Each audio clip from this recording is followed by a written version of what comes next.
কাঞ্চনপুরে পৃথক পৃথক দুটি যোগদান সভায় 28 পরিবারের 77 জন ভোটার আইপিএফটি দলে যোগদান করে।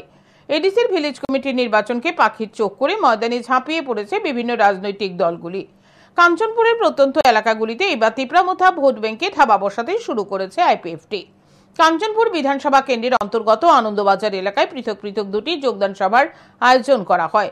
এই যোগদান সভায় 28 পরিবারের 77 জন ভোটার বিভিন্ন রাজনৈতিক দল ত্যাগ করে আইপিএফটি দলে যোগদান করে।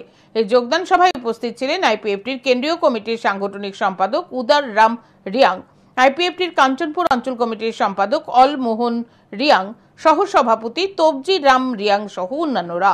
সভায় উপস্থিত নেতৃত্বরা নবাগতদের হাতে দলীয় পতাকা তুলে দিয়ে তাদেরকে আইপিএফটি দলে বরণ করে নেন।